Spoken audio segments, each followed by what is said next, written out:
Marshmallow Rock a long, long time ago. The excursions, we all know there were excursions to different places.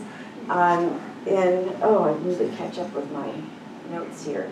I don't have any numbers here. Oh, well. I don't have any of the sides of my notes aren't on, or numbers here, but I'll try to remember what I was going to say. For a while, we weren't allowed to even have excursions on Sundays. And the phrase that was used was something of, the association said that if we could, mild discretion or something like that, so that we could use the dock on Sundays. And yeah, so, and then there are I don't know how many people, Carol, do you remember this? Carol Murray? No? Tell me something about this. Well, the national tournaments, they played for about 3 days on the national tournament. Okay. They were on the dock. All right, so when they were done with their competitions inside the pavilion. Okay, that makes sense. And by the way, I did want to say at the very beginning, last year when I came to the lecture with some of my favorite people like Carol Lippy and Tom Vickers, and then Keith Joy was here as well. They gave us a lot of their own personal stories and anecdotes, and I'm going to give you some of my personal stories too, because that's what we are all about, Lakeside and stories. And I'm glad there aren't any young children, because you had to go la la la la la with the children. So I'm okay. But I wanted you to see the other part of Lakeside, just like our other friends had last year.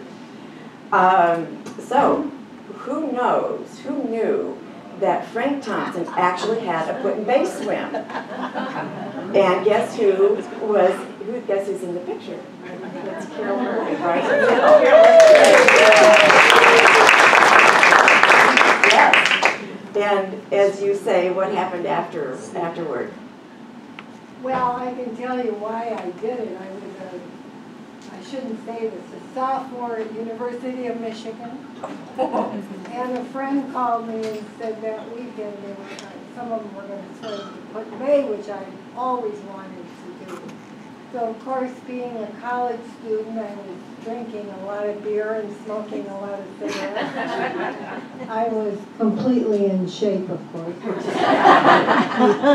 But Frank Thompson was my dear friend, and he said, okay, you can do it if somebody rows next to you all the way over, which my dear brother did, and fed me Clark candy bars.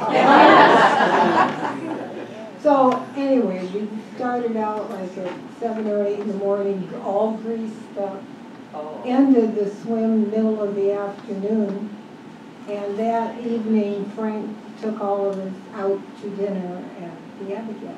Did all 4 of you make it? Yeah. Yeah. You haven't changed a bit. Right, she hasn't changed a bit. Thank you for that addition.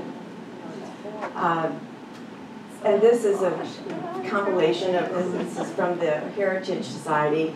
It's an older photo. I don't know when it was taken, but I've always in my mind, not always, but in my mind when I want to think back in my joyous days of learning how to swim at Lakeside, I remember these patches, and it was so exciting to know I was going down to try for my patch.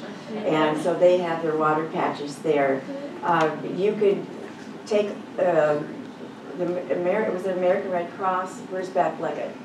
The American Red Cross, were those there, or was that was their tags? Great, because it says Red Cross on it. But anyway, so you could take all the way up to junior and senior life saving, and I don't know if we had water safety, but okay, so there's that. I just want to make sure you saw it, because those pictures ring in my mind.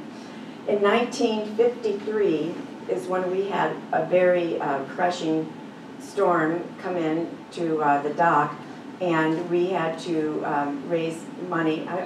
Excuse me, that's not the time. I don't know if they raised money for that. But this is after the steel came up, and I'm trying to, let me see. Let me go back a little bit. In 1910, the L dock was added. In 1913, they concreted the edges. I suspect that too many boats ran into the side of the dock. In And then in 1915, they kept on replacing the timbers. In 1924, again, there were a lot of repairs that had to go on. And 1925, 26. In 1928, they rebuilt the I dock and opened up the L. And then they added on, the dock started off to be 200 feet, and then they added on to another 100 feet. But then Dave Glick, whom we all love and adore and appreciate, who is also like a Mr. Lakeside, he measured it from the side of the pavilion wall to the end of the north wall of the dock, and he measured 619 feet. So go measure it yourself and let us know. We'll see how that goes. The modernization, are we up there yet? The modernization of the dock occurred I believe in 1934, because it was more expensive to fix the dock the way it was, and they wanted to concrete it and turn it into wood and edge it with steel. And here's Suzanne with her little patches. And then we had some other swimmers. This is, again, Frank Thompson right in the middle, in the back. And do you see Mary Tyler Moore in there? Do you see Mary Tyler Moore? I think her name is Bonnie Heiss, but doesn't that look like Mary Tyler Moore? No, I was like a woman. Yes. And then Phil is I was the same. on the far left with his feet on the line. And Suzanne is 2 over. Anybody else recognize someone? Kathy Phil. Spencer and Robbie Spencer. I'm sorry? John. Her I brother and guess sister Robbie. in there. Robbie's in there. Who? And Jay Waldecker. And Jay Waldecker? Pete Carr. Janie Carroll. Janie Carroll. And Oh, Kathy's she's in there. My friend Wendy from Dayton. Spencer. There's 2 Sisters. sisters, right, Jen? Okay. Okay, so going on. This is around in the 60s. This is a postcard. We've all seen that. This is Probably in there somewhere. about my generation when I was there. This has changed. We used to, Phil, do you remember that? Phil and Rudy would take the responsibility at the end of the day. They had to take down the dock's flag and fold it appropriately all the way to the corner. What's that called when it's that military fold or something like that? And here is the infamous, this is the photograph of the infamous Kelly's Island Swim. I am amazed that the Kelly's Island Swim, I bet, is the oldest lakefront tradition of Lakeside.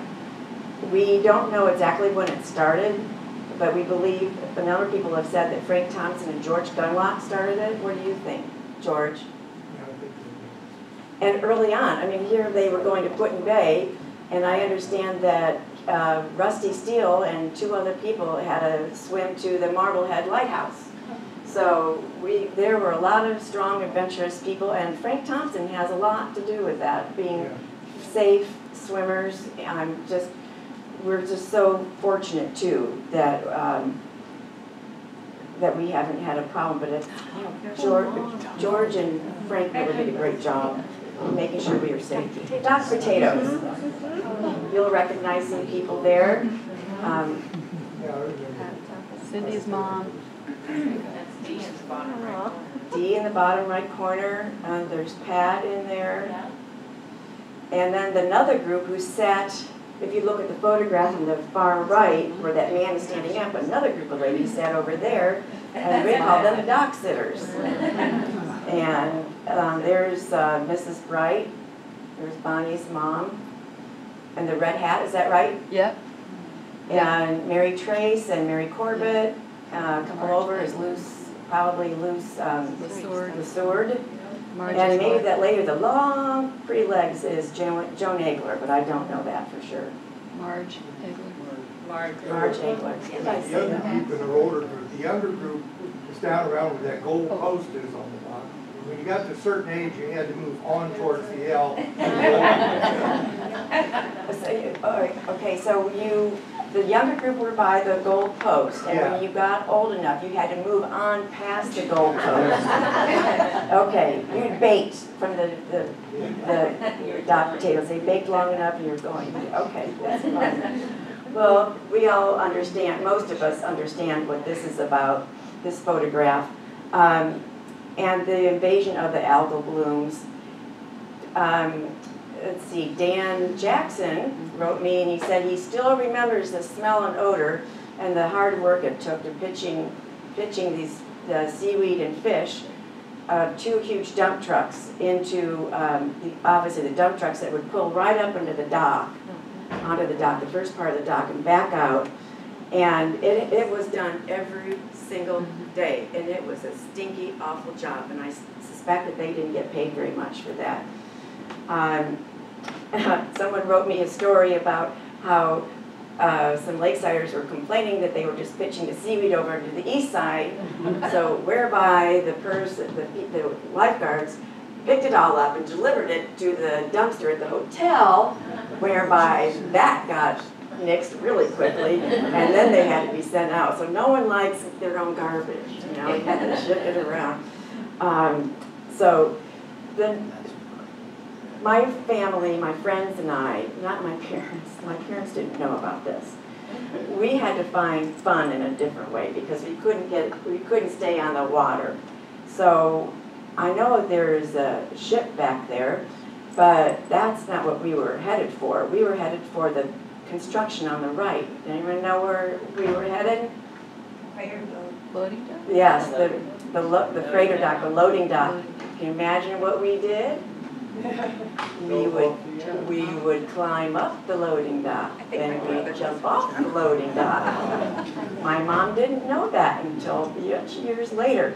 And if you were too busy going, or you went in a rush and you didn't tell your new friends, or you're a newbie, that you should not wear a 2-piece bathing suit, they were at a disadvantage because they would lose their top. One of our friends actually climbed on top of the building, and he broke a window. So guess what he had to do? He had to hire a helicopter to replace the window. And I don't know if he went back again. I bet they had his name down on a piece of paper. So this is the loading dock on the top left that we used to jump off of. And my kids are here, but they already know I jumped off of that. And on the far right is also where we would then go swim. That is the quarry, although it's dry in this photograph, at the Lafarge. And before, Gretchen, what was that called before, the quarry before it was Lafarge? Standard slag. Standard flag. Standard slag. Standard flag. Slag. Slag. Standard slag. And my lower left-hand corner is a swimming hole at a quarry. And that's where we went. It was really beautiful. On our algal days, we forewent the boats, and we went swimming there. The bluegills would come up and nibble on our toes.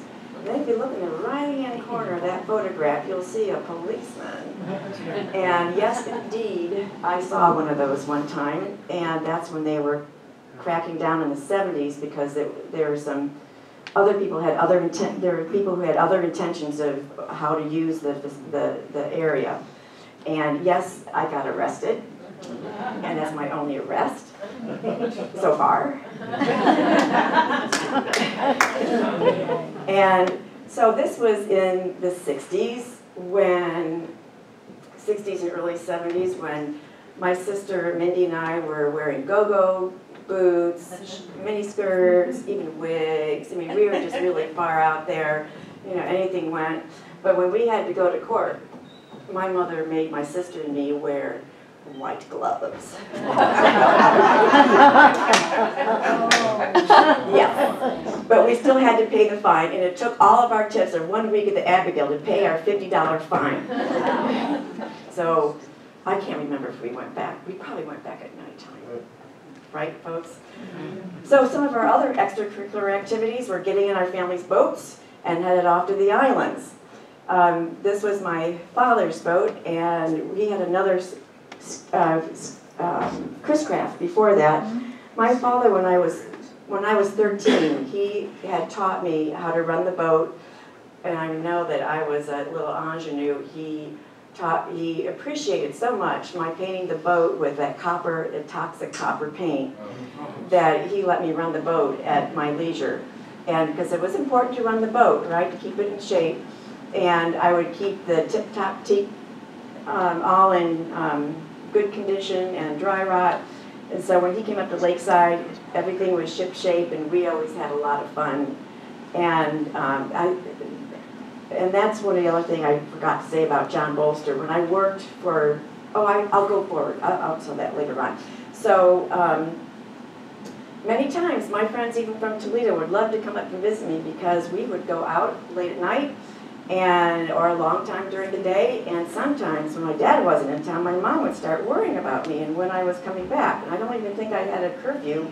I don't know why I didn't, because that would have helped things. But she would call my neighbor. And guess who my neighbor was, right down the street on the east side? Coast Guard. The Coast Guard, yes.